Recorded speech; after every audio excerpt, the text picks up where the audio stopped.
Alright guys, so what's up? Magandang umaga sa inyo lahat. Siyempre, magluluto tayo nito.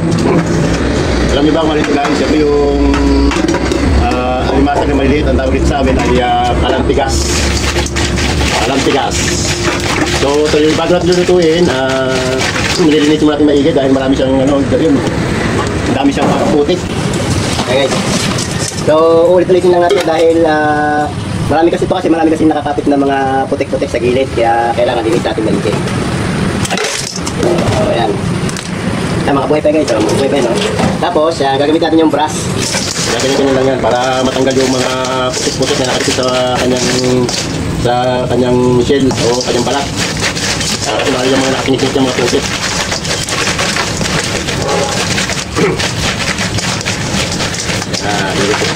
Linisin mo yung maigi.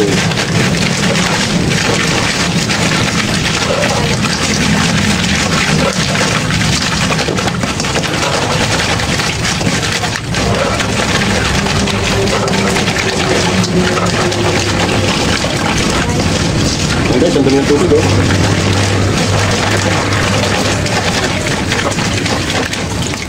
Ayan.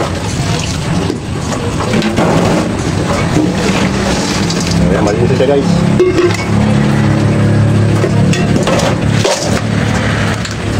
Malabas natin isa. Pambanlaw.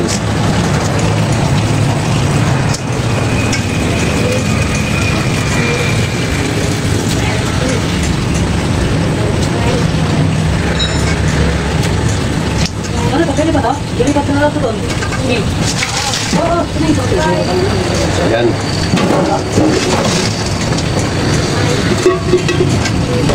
So ito na guys, malinis na siya. Lalagay, sasangkot siya. Yun na yan. Bago siya lutuin, papakuluan mo siya sa maalat. Lalagyan natin ng asin. Alright guys, so yun na. Ito na yung ating kuhan. Ating kalantigas. Lalagyan natin ng tubig. Ayan.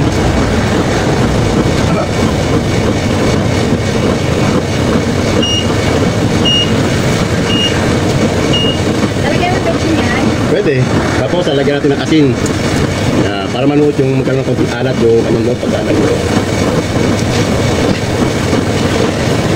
Tapos lalagyan ng konting bechin.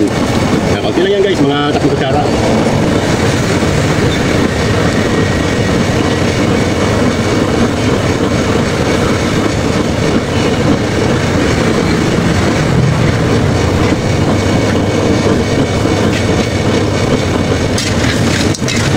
Bali ito guys, paigahan natin. Okay. And after that, takbukan. Okay, takbukan natin.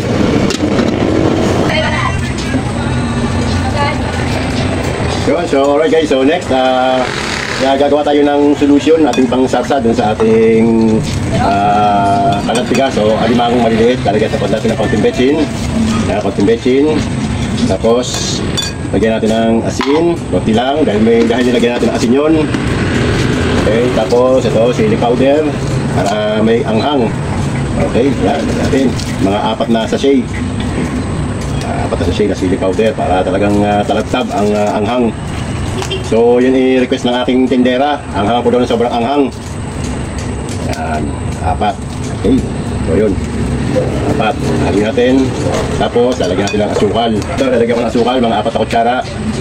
2, 3, 4. Yan. Minit lang. Yan. Okay. Ang mantika. Yan.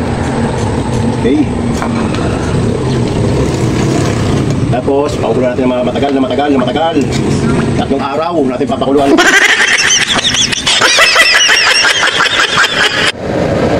Alright guys, so yun, nilagay na natin yung ating solution. Okay, ito yung gagawin pati asukal. Yan.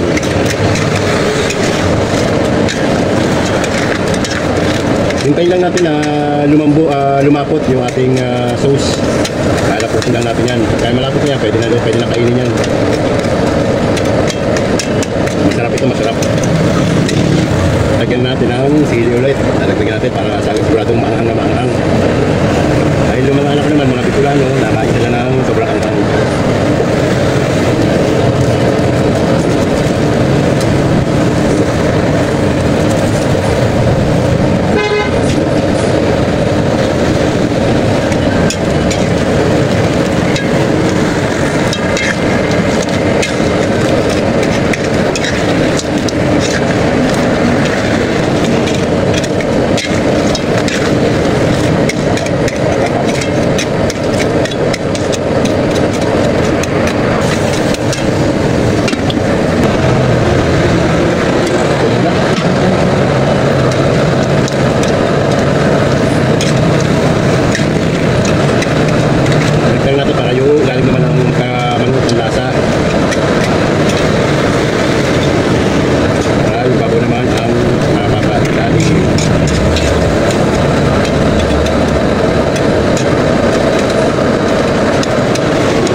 Alright guys, so ito na yung ating nilutong talampigas o talangka o limango na maliliit.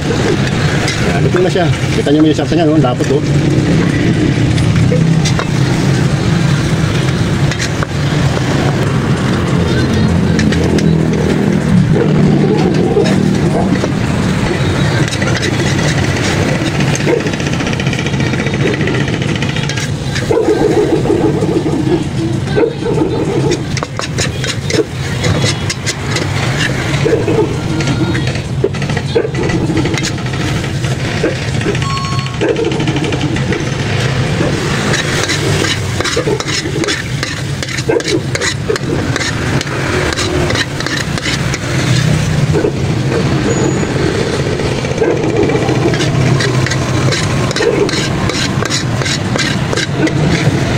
Guys, ang bango ng sarsa.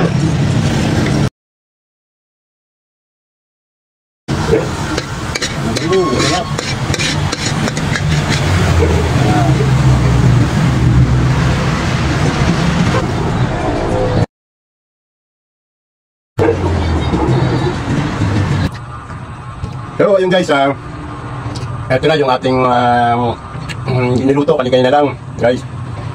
Hindi ko alam kung anong tawag dito. Pero guys, bibigyan ko na lang siya ng tawag dito. Ano siya, vitamins, alat, syempre sobrang angang, ganda natin lagyan ng sili. At tawag ko na lang siya ng, El Chablo na lang kasi maangang guys, ang sarap. Tapos, ito. Well, ito guys, oh. Tapos yung kanyang sarsa, yung kanyang sauce, parang talagang paste. Yan ang sarap, oh. Dahil sila sa pagkakaluto natin, oh. Tapos ito guys, babae. Babae yan. May itlog sa loob.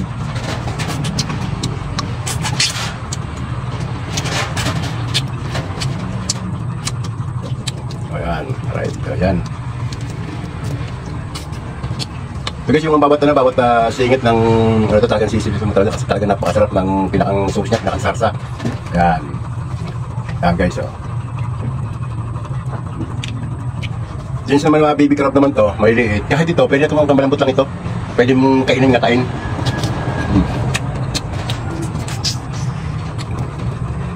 Wala kang tatapang. Pag tinyaman yung kanyang balugbog. Pero ito, ang tigas ayaw mo na kainin yan. Tanggal mo lang itong gilid na ito. Para mukha mo yung pinakalaman sa loob. Ayan ito.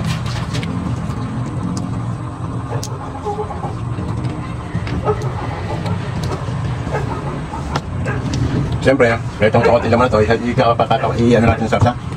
Yan, ang tarap.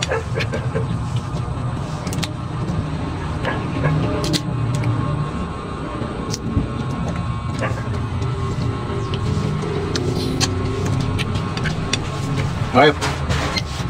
Siyempre, hanggang dito lang guys. Magandang umaga sa inyo lahat. Siyempre guys, kung nagustuhan nyo ang content ng channel na to, please lang guys, pakipalo na lang, pakipalo at pakisubscribe na rin. Hanggang dito na lang.